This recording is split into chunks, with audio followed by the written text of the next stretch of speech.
On a cold, crisp winter morning, two distant centers of the Ahmadiyya Muslim community, Islamabad in the UK and Qadian in India, were linked together as though stood side by side. Despite being separated by continents, the chill in the air and the eager anticipation among members felt strikingly similar. From Islamabad in the UK, Hazrat Mirza Masroor Ahmad, may Allah be his helper, addressed the convention. And from Qadian, the historic birthplace of the community, thousands listened in real time, united through MTA International in a gathering that stretched across climates, countries, and time zones. In his address, Hazrat Mirza Masroor Ahmad, may Allah be his helper, reminded members of the unique spiritual purpose of the Jalsa Salana, quoting the Promised Messiah alayhi salam. حضرت مسیح موعود علیہ الصلوۃ والسلام نے اس جلسے کے بارے میں فرمایا ہے کہ وہ امر ہے جس کی خالص تائید حق اور اعلاء کلمہ اسلام پر بنیاد ہے، اس لیے یہ عام جلسوں کی طرح نہیں ہے۔ فرمایا کہ اس جلسے کی بنیادی اینٹ اللہ تعالیٰ نے اپنے ہاتھ سے رکھی ہے اور اس کے لیے قومیں تیار کی ہیں جو عنقریب اس میں آ ملیں گی۔ آج ہم دیکھ رہے ہیں کہ دنیا میں ہر جگہ جلسے منعقد ہو رہے ہیں، اور جیسا کہ حضرت مسیح علیہ السلام نے فرمایا تھا، قومیں ان میں شامل ہو رہی ہیں۔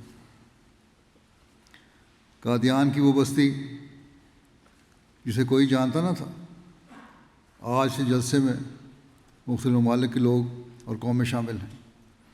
Speaking further, Hazur, may Allah be his helper, emphasized that the true value of Jalsa lies not only in attending, but in honoring the pledge of Bai'at made to the Promised Messiah alayhi salam, specifically the avoidance of associating partners with Allah the Almighty.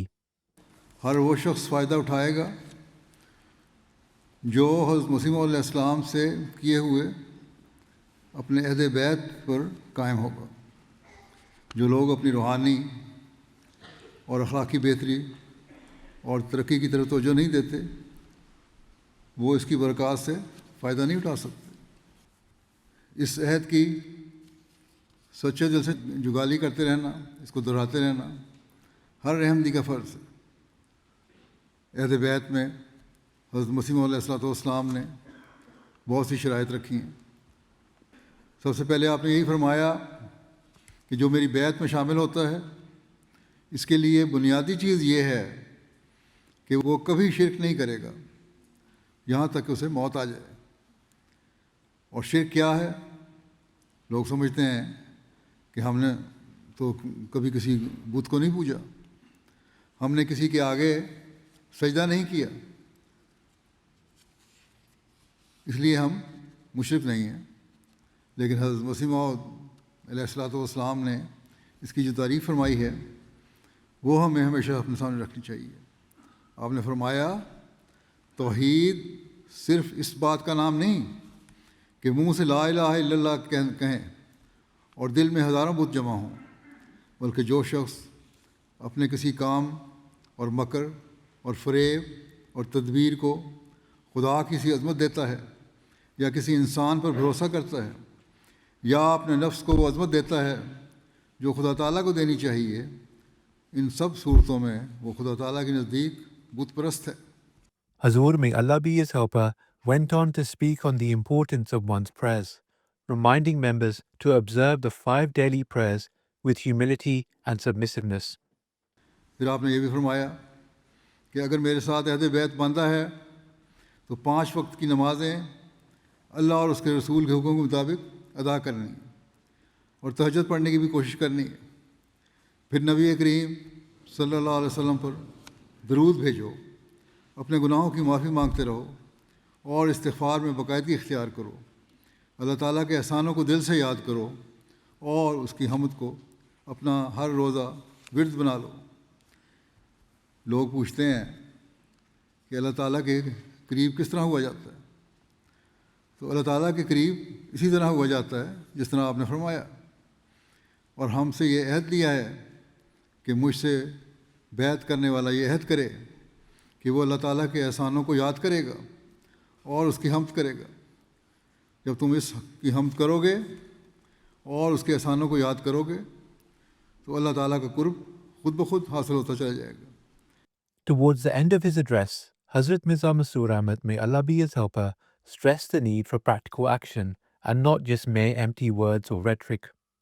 Referencing the prayers of the promised Messiah alayhi salam for his community, Hazur, may Allah be his helper, emphasized the need to act upon his teachings. اسی طرح بیعت کے بارے میں آپ فرماتے ہیں کہ صرف بیعت کافی نہیں ہے بلکہ تقویٰ ضروری ہے. آپ فرماتے ہیں کہ اگر ہم میری باتیں ہی باتیں کرتے ہیں تو یاد رکھو کچھ فائدہ نہیں. فتح کے لیے ضروری ہے تقویٰ کی. اگر فتح چاہتے ہو تو متقی بنو. آپ نے توجہ دلائی کہ ضروری امر یہ ہے کہ ہم اپنے اخلاق اور اعمال میں ترقی کریں اور تقویٰ اختیار کریں تاکہ خدا تعالیٰ کی نصرت اور محبت کا فیض ہمیں ملے. اللہ کرے کہ ہم میں سے ہر ایک اپنی حالتوں میں پاک تبدیلیاں پیدا کرنے والا ہو اور اس کوشش میں ہو کہ ہم نے شرائط بیعت کو بھی پورا کرنے کی کوشش کرنی ہے. اس بارے میں حضرت اقدس مسیح موعود علیہ السلام نے بے شمار نصائح بہت درد کے ساتھ کی ہیں. بعض کو میں نے اس وقت بیان کیا آپ کے سامنے. اگر آپ کی جو نصائح ہیں اور جو دعائیں ہیں جو آپ نے ہمارے لیے کی ہیں ان کے ہم نے اگر وارث بننا ہے تو ہمیں اپنے عملوں کو بدلنا پڑے گا. اپنے اندر ایک واضح تبدیلی پیدا کرنی ہوگی. جب یہ ہوگا تو تبھی ہم اس مقصد کو پانے والے ہوں گے جو بیعت کا مقصد ہے. اللہ تعالیٰ ہمیں اس کی توفیق عطا فرمائے. دعا کر لیں.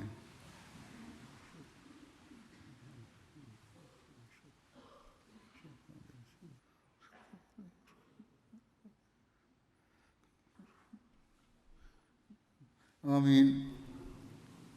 After his address, poems were recited from Qadian, enjoyed by the thousands watching worldwide.